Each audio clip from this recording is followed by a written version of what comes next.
Welcome everyone, and thank you so much for joining me tonight. In this video, we'll step into the remarkable life of Miyamoto Musashi, the legendary swordsman, philosopher, and artist of old Japan. Whether you're here to relax, learn something new, or simply enjoy a story before bed, I'm honored to have you with me.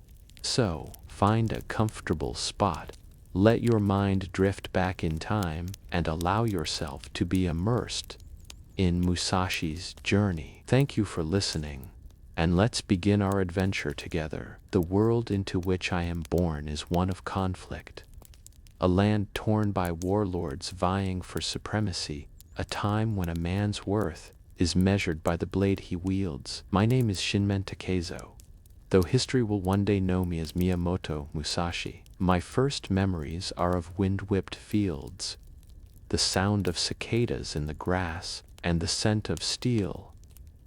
The world of the samurai. I come into this world in the village of Miyamoto, deep in the province of Harima. My father, Shinmen Munisai, is a master swordsman, known throughout the land for his skill and ferocity. He is my first teacher. Even before I understand the words, I know the feel of the wooden bokken, rough in my tiny hands, heavy with the promise of the future. My father's hands guide my own, shaping me as the smith shapes the sword, with fire, patience, and pain. From an early age, I am taught the way of the sword is not a game, but a matter of life and death. The village children play at samurai, but my lessons are never play. I rise with the sun, muscles aching, blisters fresh on my palms. My father's eyes are sharp, his voice a constant reminder. A true swordsman sees with his whole body, listens with his whole soul. I learn to listen, not only to his words, but to the silent lessons carried in each strike and parry. Yet there is more to my childhood than discipline and steel. The river near my village is a place of refuge, its gentle currents soothing my bruises. Here, I learn the rhythm of nature, the patience of the carp gliding beneath the water, dragonflies above. In solitude, I find a second teacher, the quiet wisdom of the world itself. My heart grows restless, hungry for knowledge beyond the narrow boundaries of home. As I reach adolescence, my reputation begins to spread. I am tall for my age, with unruly hair and a wildness in my eyes that unsettles those around me. Some call me feral. Others whisper that I am touched by the spirits of old warriors. The truth is simpler. I am relentless, driven by an unyielding desire to test myself, to seek out the limits of my own skill. It is in my 13th year that my first true challenge arrives. News reaches our village that Arima Kihei, a seasoned swordsman of the Shinto Ryu, is passing through the region. My father's old rivals, eager to see him humbled, taunt him, "Let your son face Arima, if he is truly a prodigy." My blood runs cold and hot all at once, the thrill of fear and excitement mingling in my veins. The match is arranged in the village square, before a gathering of farmers, samurai, and merchants. My hands tremble as I face Arima, a man thrice my age, with the calm confidence of a predator. I wield a wooden sword, but in my mind, it is the steel of legend. Arima sneers, dismissive of the boy before him. The first blow comes swift and brutal, a blur of wood and muscle. I stagger, vision swimming, but do not fall. My training takes over. I remember my father's lessons. A swordsman's mind must be as clear as water. I breathe, center myself, and attack. Our wooden blades crack through the air. Each strike a question, each parry a reply. The world narrows to the space between us. The rhythm of combat. In a moment that will define the course of my life, I see an opening, a hesitation, a fraction of a heartbeat. I strike with all my strength. Arima falls, blood blossoming on his forehead. The crowd is silent. then erupts in shouts of shock and awe. I have defeated a master, but the taste of victory is bitter. Arima does not rise. In my first duel, I have killed a man. I am not hailed as a hero. My father's face is unreadable, pride mingling with sorrow. The villagers avoid my gaze, whispering of the boy who killed a samurai. I spend days wandering the riverbanks, haunted by what I have done. In the solitude of the wood, I begin to understand that the way of the sword is not simply about victory or defeat. It is a path stained with blood, a burden as heavy as the blade itself. My father's lessons now carry a new weight. He tells me, you must seek the meaning behind the sword, Takezo. Technique alone is not enough. Only by understanding the heart of conflict can you hope to master yourself. The words sink deep, shaping the course of my journey. I leave my village behind before my 14th spring. Driven by a restless spirit, the world beckons, a land of ronin, wandering monks, and hidden masters. My path is uncertain, but my resolve is unbreakable. The world beyond my village is vast and indifferent. I am just a boy with a sword, yet the mountains seem to bow before the rising sun. As I take my first steps as a ronin, a masterless samurai, my feet carry me down winding roads, through dew-soaked meadows and forests so dense the sunlight filters in thin strands. With every mile, the burdens of home and childhood fall away, replaced by the weight of a new life, shaped by uncertainty and ambition. The life of a wanderer is not romantic. I sleep beneath trees or in abandoned shrines, my kimono threadbare, my rice pouch often empty. Hunger is a constant companion, sharpening my senses and teaching me humility. Yet the wildness of the land stirs my spirit. Each day is a lesson, each night a meditation on survival. I learn to watch for the subtle signs: a broken branch, the ripple of a stream, the softest rustle in the grass, that warn of danger or promise of safety. The roads of Japan are alive with travelers, peasants, monks, merchants, and samurai, both proud and desperate. I observe them with a swordsman's eye.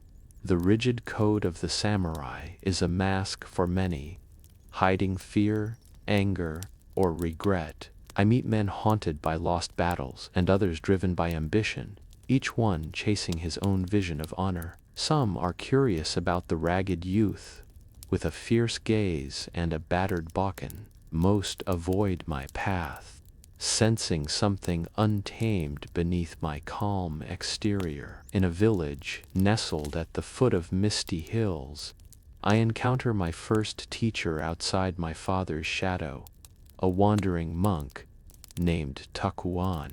He is neither tall nor strong, but his presence commands respect. His eyes are gentle, yet they miss nothing. We meet by chance, sharing a bowl of rice and silence in a roadside inn. He watches me with a knowing smile, as if he sees the conflict raging in my heart. "You carry a great weight, young swordsman," he says, voice soft as falling leaves. "Do you know what it is?" I hesitate, unsure. "The memory of my first kill," I reply. "The burden of the sword." Takuan nods. "The sword's burden is heavy, but it need not break you. To be strong, you must learn to let go, not of the blade, but of the anger and sorrow that cling to your heart." He teaches me that strength is not only in the arm but in the spirit, that the path to mastery begins with self-knowledge. Under Takuan's guidance, I learn the art of zazen, seated meditation. We rise before dawn, sitting quietly as the world awakens. At first my mind rebels, chasing restless thoughts of glory, fear, and regret. Gradually the stillness seeps into my bones. I begin to understand the lesson hidden in each breath, each silent moment. The importance of emptiness, of clearing the mind, like the surface of a tranquil pond. But the world does not wait for a young Ronin to find enlightenment. Rumors of my victory over Arima Kihei follow me. Proud samurai and reckless bravos come seeking the prodigy. I cannot refuse their challenges. The way of the sword demands courage and resolve. In dusty courtyards, on riverbanks, and beneath the watchful eyes of villagers, I face them. Some are skilled, most are not. All fall beneath my relentless attacks, each duel adding another layer to my legend and to my guilt. One night, as the cicadas sing their endless song, I find myself at a crossroads, both on the road and in my spirit. I recall Takuan's words, "What is it you seek, Takezo? Victory? Fame? Or something deeper?" I realize that I am not yet ready to answer. My victories feel hollow, and the taste of blood lingers long after the duels are over. I press onward, determined to test myself against greater opponents, to find meaning beyond the dance of life and death. The autumn winds turn cold as I journey north, toward the provinces where the greatest schools of swordsmanship are said to dwell. I am drawn by tales of the Yoshioka clan in Kyoto, renowned for their martial prowess and proud tradition. In their ranks, I hope to face swordsmen who will force me to grow, or humble me. The road to Kyoto is long and perilous. Bandits haunt the passes, emboldened by the chaos of a fractured nation. I am ambushed more than once, forced to rely on cunning as much as skill. I learned to fight not only with the sword, but with the world itself, using shadows, terrain, and the rhythm of fear and courage. There are moments of kindness on this harsh journey. A farmer shares sweet potatoes and laughter beneath the stars. An old woman mends my robe, her fingers nimble despite age. In these small acts, I sense the true strength of the land and its people. A quiet endurance that asks nothing but offers much. As winter approaches, I stand at the edge of Kyoto, the ancient capital shimmering beneath a cloak of mist.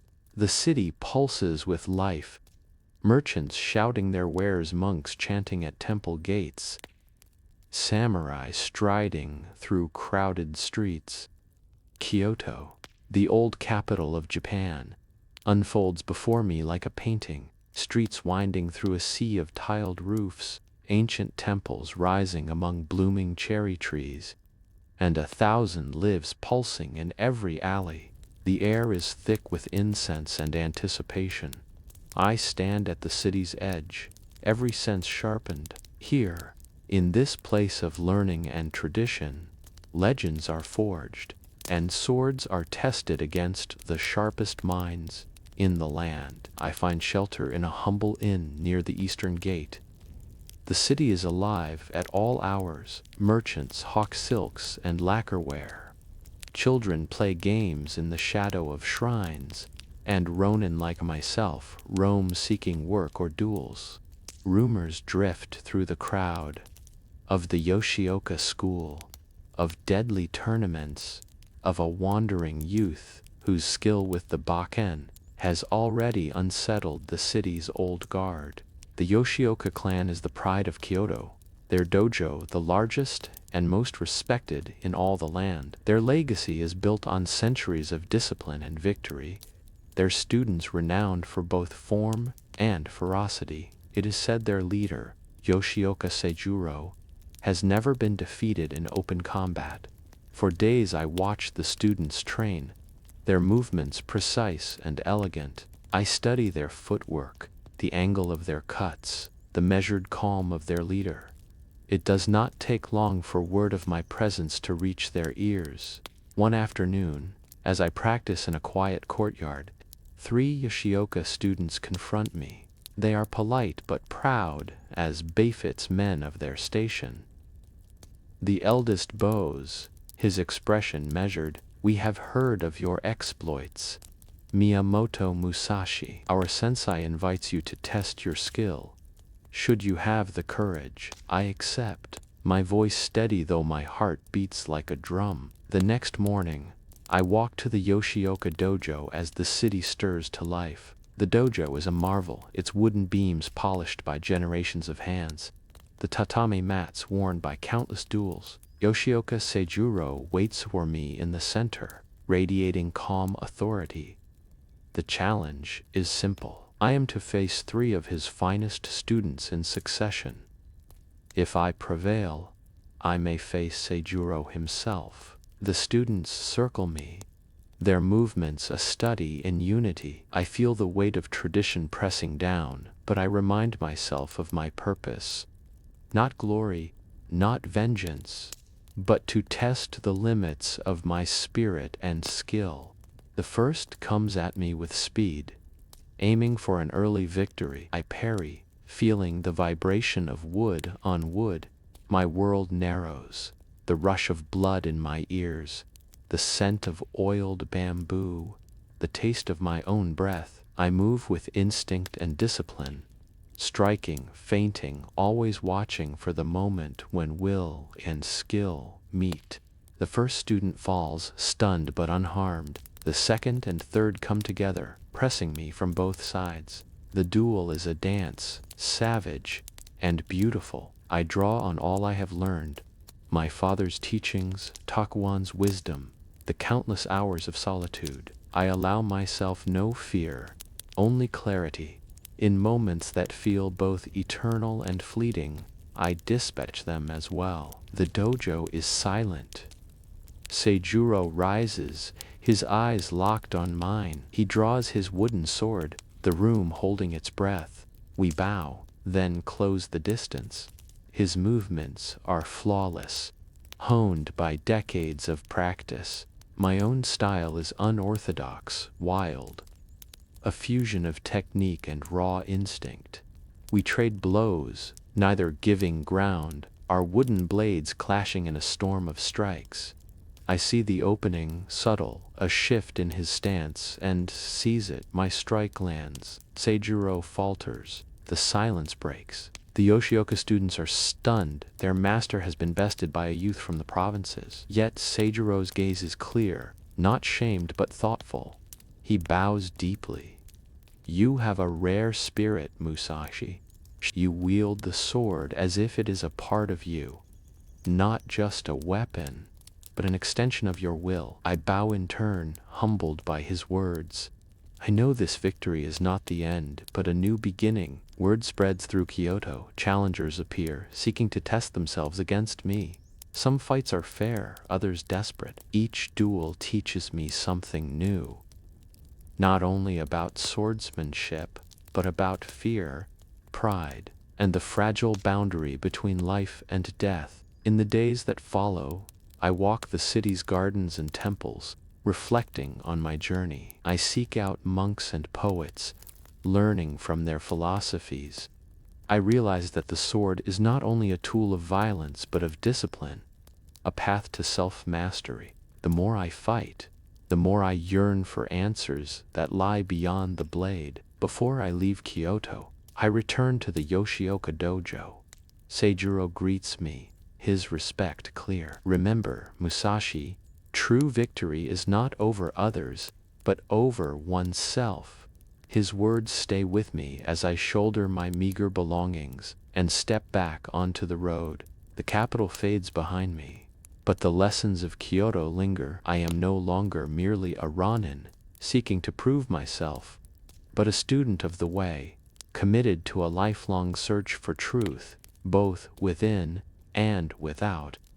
Leaving Kyoto behind, I move north, the ancient capital's glory and conflict echoing in my mind. The road twists through forests and narrow passes. Winter winds bite at my skin, and sometimes my only company is the call of distant crows. Yet solitude is my ally now, sharpening my senses and preparing me for what lies ahead. The duels in Kyoto have made me a name among swordsmen and wanderers. My reputation precedes me, but so does the burden of expectation. I feel it in every encounter, the need to live up to a legend that is still taking shape. In villages along the way, children gather in wonder, and old men size me up as I practice in the empty dawn. Some offer challenges, but my greatest lessons are waiting not in cities or crowded roads, but in the wild places, far from watchful eyes, deep in the mountains. I find an abandoned temple. Its timbers are cracked, moss covering the stones, but its spirit remains. Here, I decide, I will train, forging my body and mind in the silence of snow and wind. Days blur into nights as I settle into a rhythm, rising before the sun, meditating by a frozen stream, practicing sword forms until my arms tremble. My sword carves through the air, each movement honed by necessity and focus. I live simply, sustained by what the forest provides. The mountain is my teacher. In the sound of rushing water, I learn patience.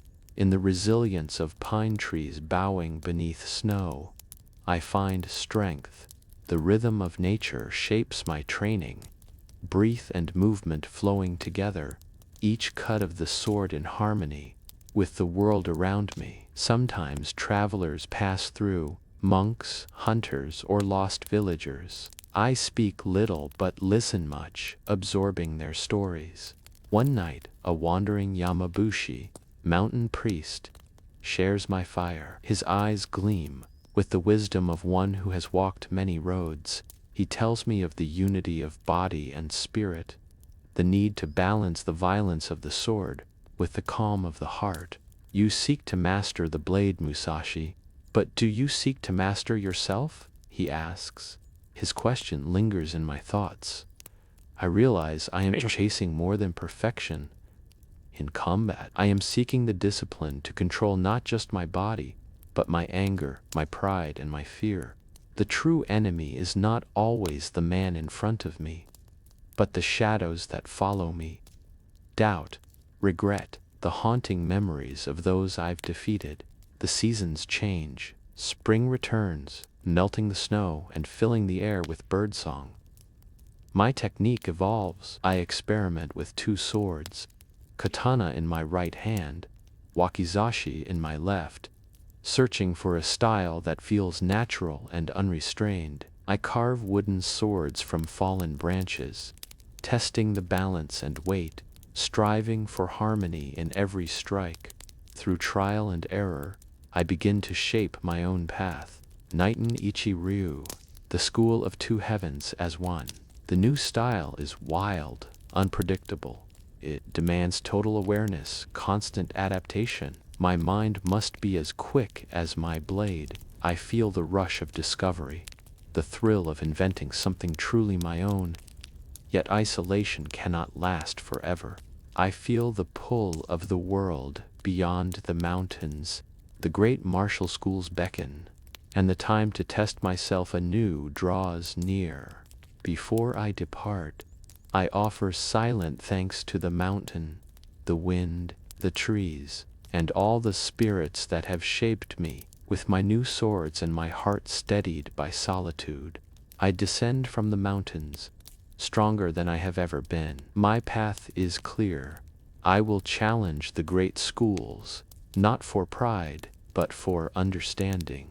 The way of the sword is endless, a lifetime of learning, humility, and discipline. As I step onto the road once more, I recall the words of the Yamabushi: mastery is not an end, but a journey. I know now that my journey is only beginning, and that the true test will not be the enemies I face, but the growth I achieve.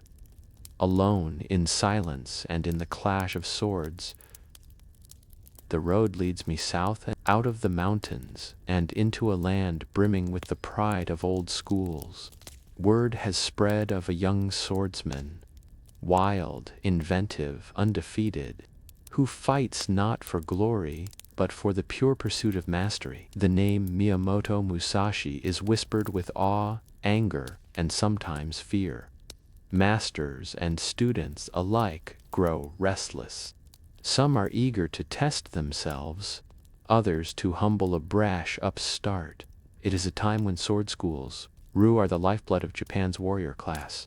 In every city and town, wooden signs hang above narrow doors, advertising schools of the Ito Ryu, the Shinto Ryu, the Nen Ryu, and many more.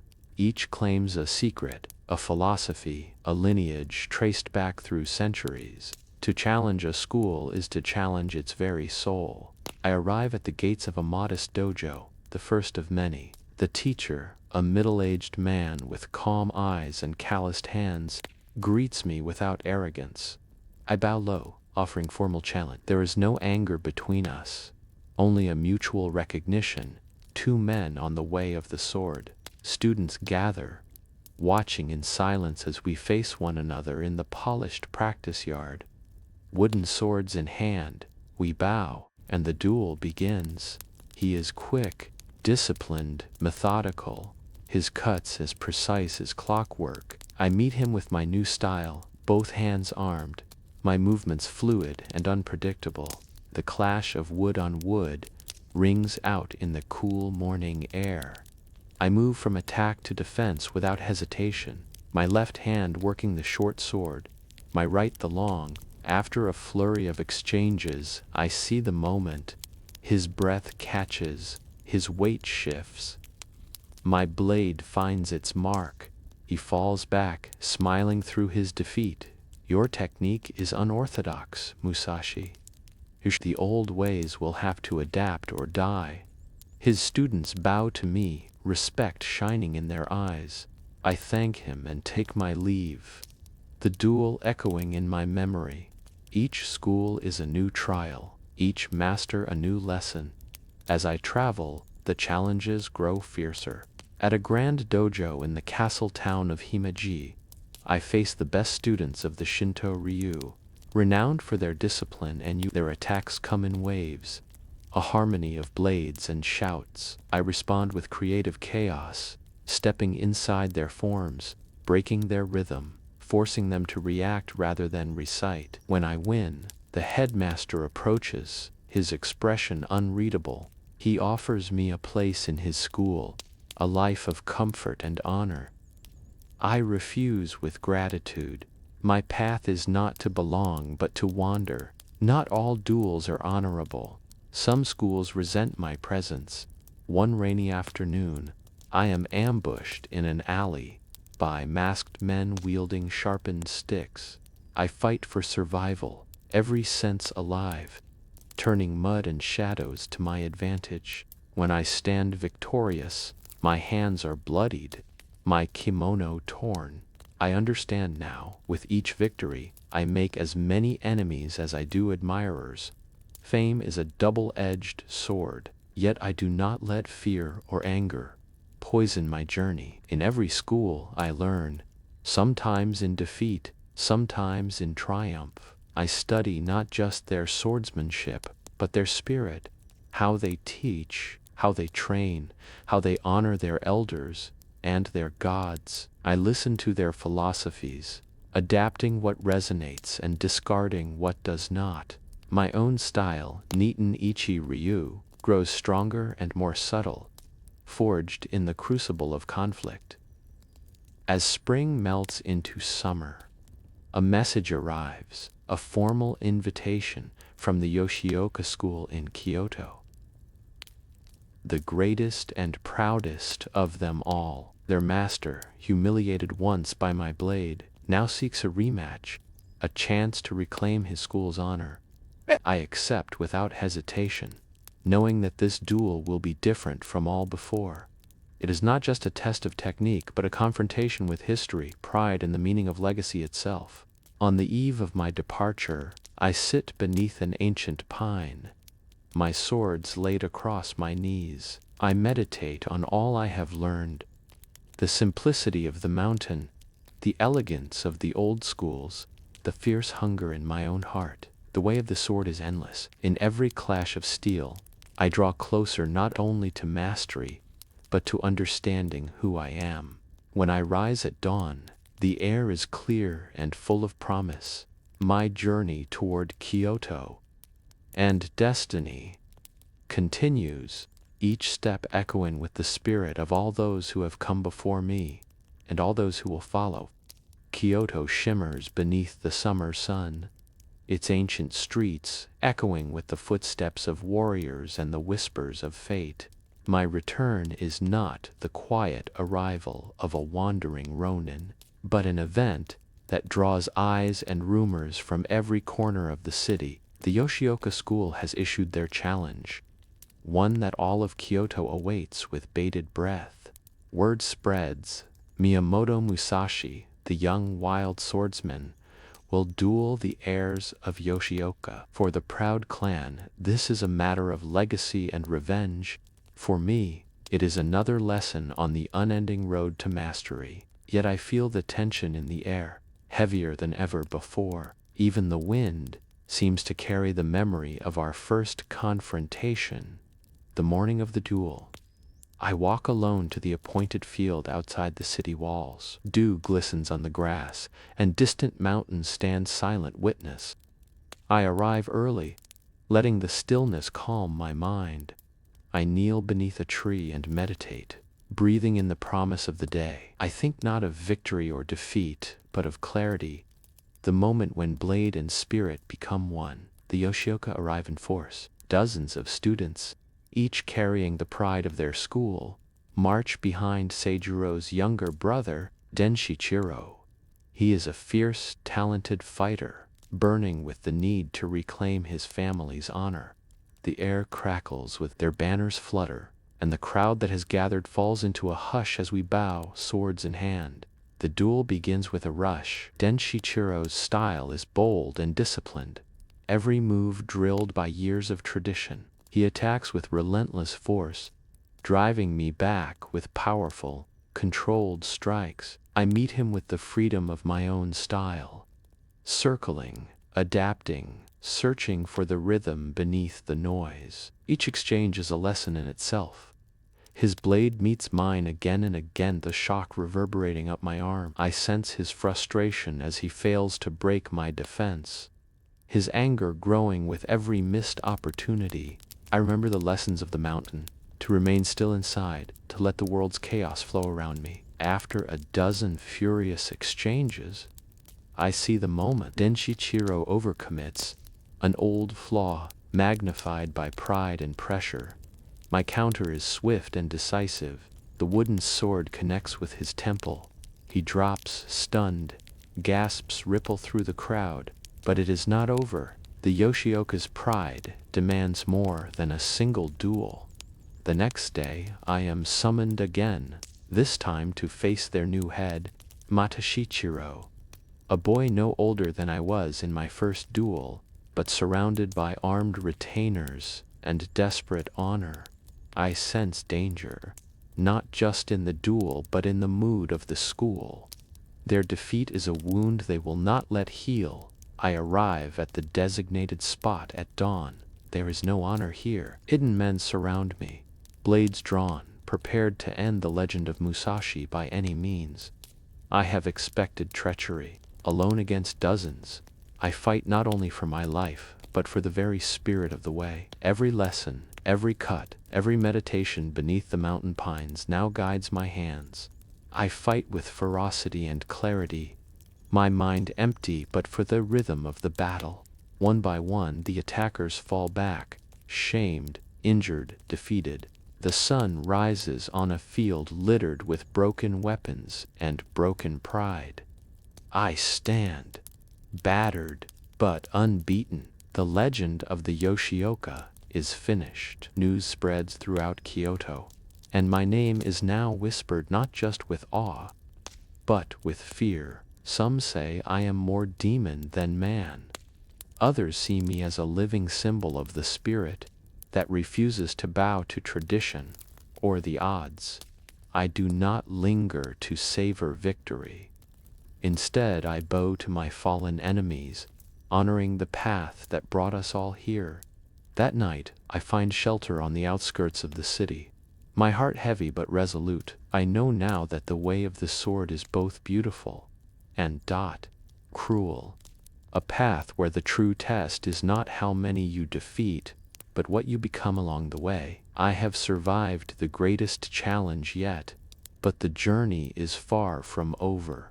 With dawn, I turn my face to the open road once more, each step carrying the weight of legend and the endless search for meaning that lies at the heart of the way. The summer after Kyoto is different from any that came before. My name is now legend, but legend is a burden. Some call me a demon, others a master. I have proven myself against the strongest schools, survived ambushes and the spite of rivals. Now, as the world turns and the land drifts toward uneasy peace, I find myself searching not for more duels, but for understanding. Beyond the edge of the sword, I travel west, toward the great castle towns and peaceful countryside of Bison and Higo. The world is changing. Warlords consolidate their power, and the old order of wandering swordsmen fades into history. In every town, there are fewer challenges, fewer ronin. Instead, I find the company of monks, poets, and artists, men and women who pursue mastery not with the blade, but with the brush, the flute, or the tea ceremony. It is here that my second life begins. One evening, I am welcomed into the home of a kindly old retainer named Hosokawa Tadaoki, himself a lover of the arts. He introduces me to calligraphers and painters, to scholars of Zen and practitioners of the tea ceremony. At first, I am a stranger in their world, my hands too rough, my manners too direct, but they sense my sincerity, a hunger for meaning, a wish to understand the spirit that lies beneath all things. Under the soft glow of paper lanterns, I listen to the conversations of poets and philosophers. I hear of wabi-sabi, the beauty in imperfection, and of the fleeting nature of all things. A tea master shows me how to find harmony in the way water boils, the way steam curls from a teacup, the way silence gathers in the pause between words. They hand me a brush. My first strokes are crude, heavy with the same force I bring to swordplay. But as the nights pass, I learn to relax my grip, to breathe with the paper. Calligraphy becomes a form of meditation, each character a reflection of my mind in that moment, restless, focused, or calm. I paint landscapes, pine-clad hills, tranquil rivers, solitary figures lost in thought. The brush, like the sword, reveals the soul of the one who wields it. Zen monks share with me the art of stillness. We sit in long meditation, silent as mountains. The clamor of the dueling ground fades. I learn that emptiness is not nothingness, but potential, the place where all things arise and return. The more I study, the more I see that the way of the sword and the way of art are not so different. Both demand discipline, attention, and an honest heart. In the ink and the silence, I glimpse the true meaning of the warrior's path: to master oneself, to cultivate beauty as well as strength, to live each day with intention. Yet I do not forget the sword. My training continues, refined now by the wisdom I find in art and philosophy. My strokes become lighter, my movements more natural. The dual path of the brush and the blade strengthens my resolve.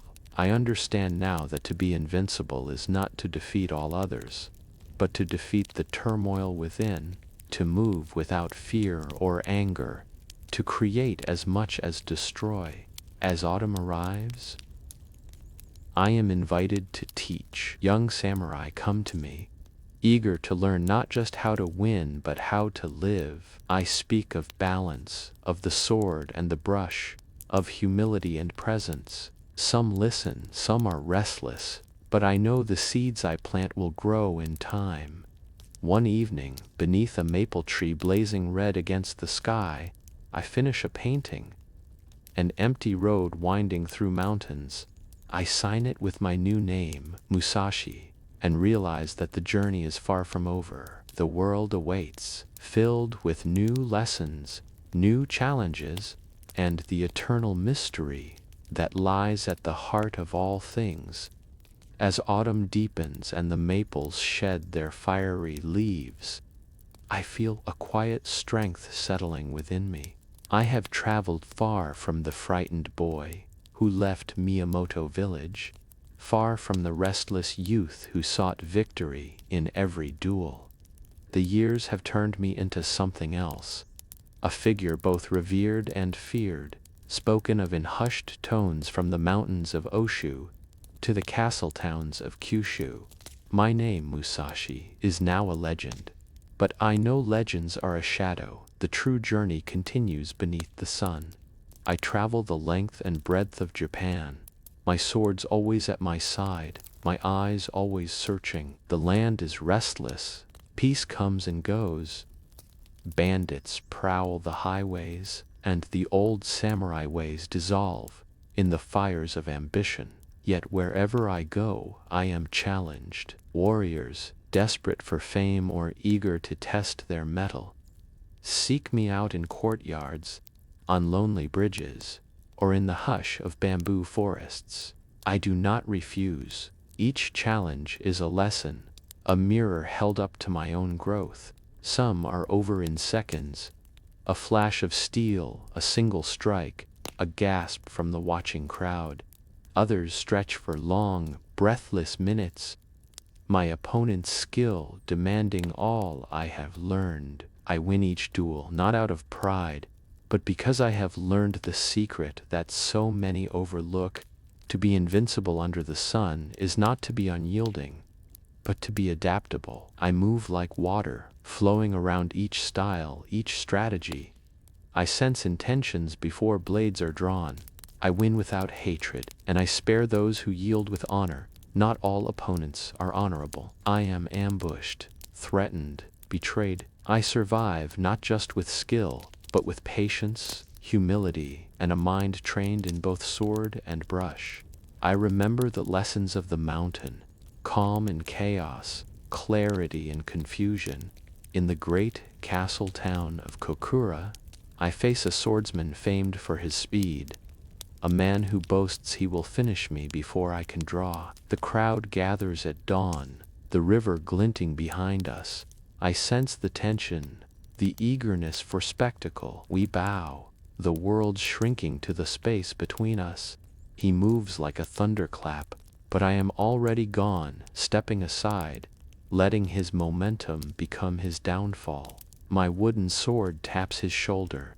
He stops, stunned by the gentleness of his defeat. He bows low, and I see not humiliation, but gratitude. In another town, I am invited to teach at a great school, to become a lord's personal instructor. I decline politely. My path is not to settle, but to keep moving, learning, teaching when I can. I share the Niiten Ichi-ryu, my style born of hardship, solitude, and relentless practice, with those who are ready. The dual swords, moving as one, become a symbol not of violence, but of harmony. Rumors spread of a final challenge, a duel to end all duels. Sasaki Kojiro, the demon of the West, waits on Ganryu Island, his blade as long as a man's arm, his skill the talk of all Japan. The world leans in, waiting for the moment when legend will meet legend. I feel the gravity of the coming duel, but I do not rush toward it. Instead, I prepare as I always have, with quiet practice, with contemplation, with gratitude for all the teachers I have met, on the road, in the mountains, in the gardens of poets and monks. Each morning, I greet the sun, feeling its warmth on my face. Invincible under the sun, this is not a boast, but a responsibility. To walk the path without arrogance, without cruelty, to meet every challenge with an open mind and heart. In the stillness of dawn, I find peace, knowing that my journey has meaning beyond the outcome of any single duel. As I journey toward Ganru Island, I am not alone. The spirits of all those I have faced, taught, and learned from walk with me. The road stretches on, and the sun rises, inviting me to meet whatever comes with the unwavering spirit of a swordsman who has mastered not just the blade, but himself. The journey to Ganru Island is unlike any I have taken. The anticipation in the air is palpable.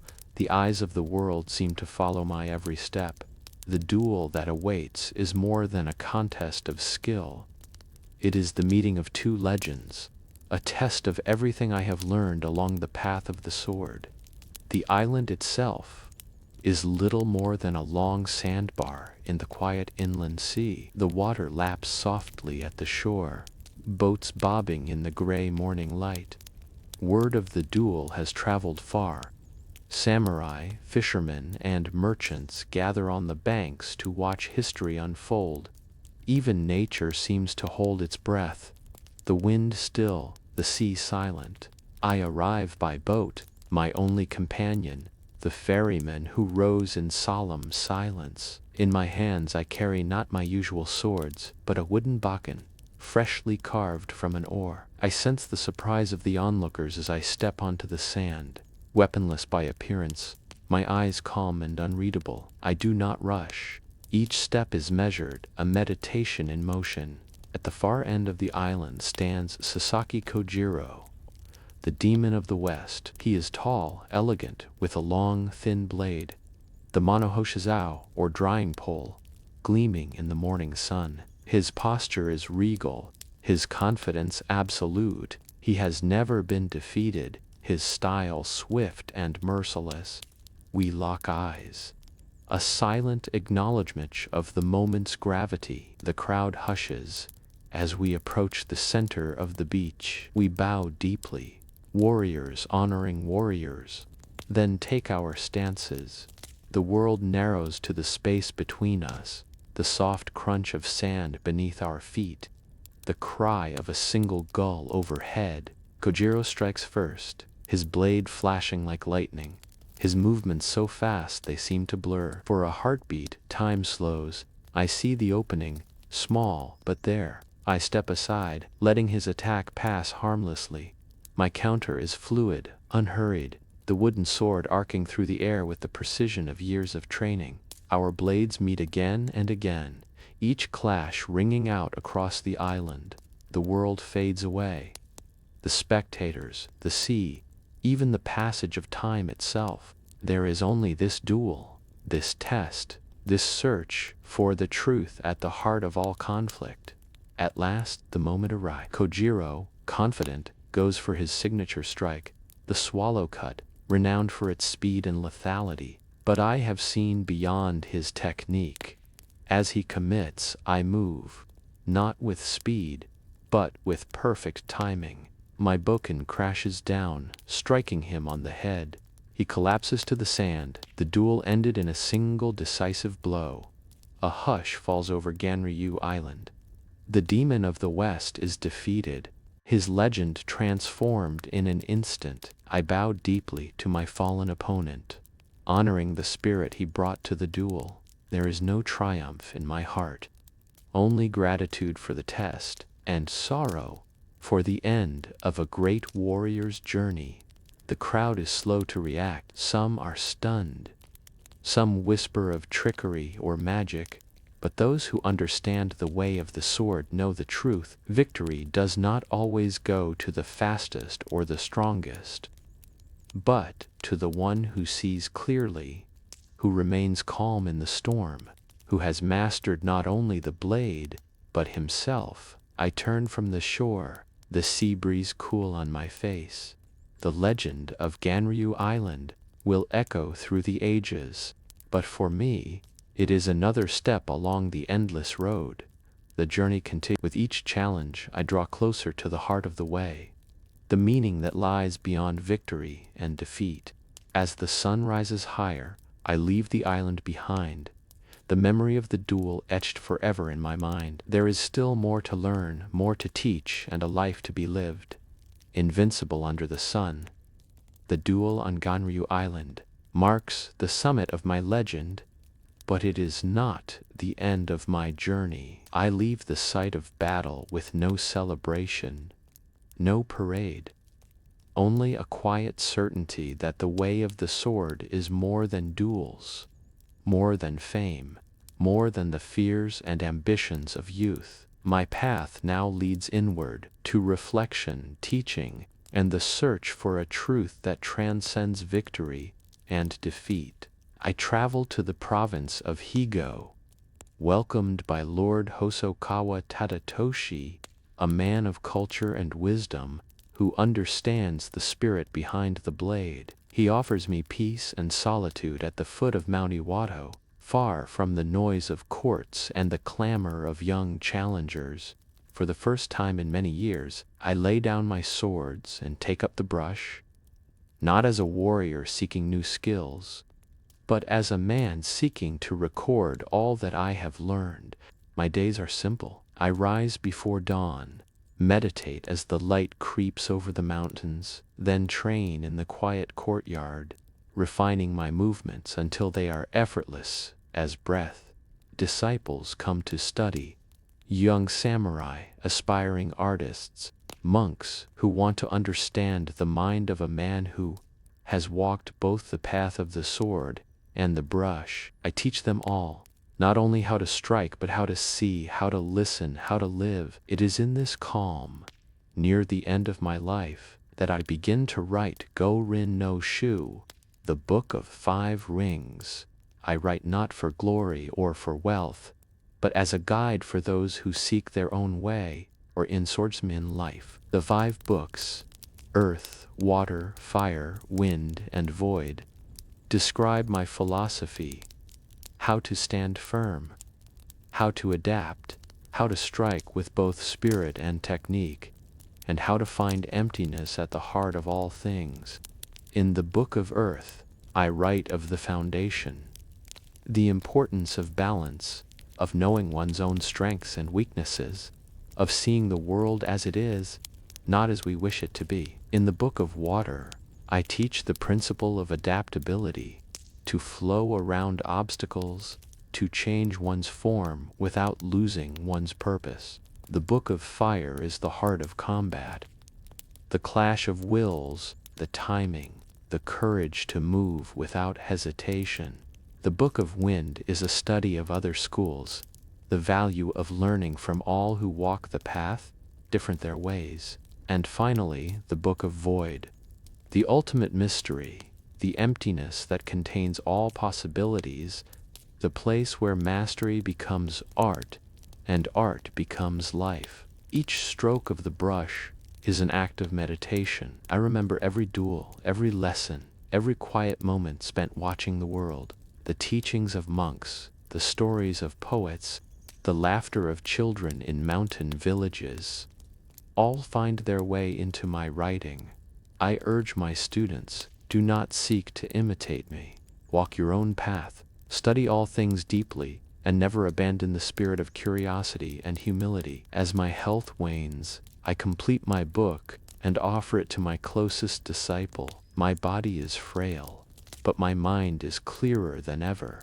I see now that the sword was always a mirror, revealing who I was, who I became, and what I still might be. The meaning of life, like the way of the sword, is endless. There are always new lessons, new challenges, and new joys to be discovered. In my final days, I watch the sunset from my mountain retreat, the sky painted in colors only nature can create. I am at peace, grateful for every battle, every hardship, every moment of beauty.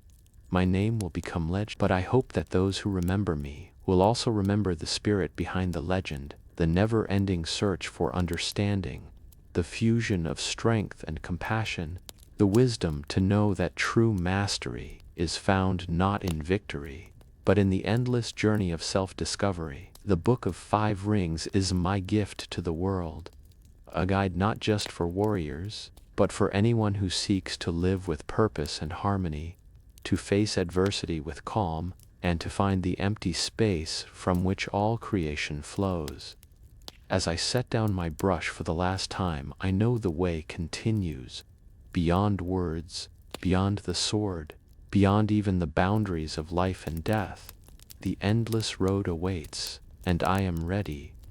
Thank you for joining me on this extraordinary journey through the life of Miyamoto Musashi.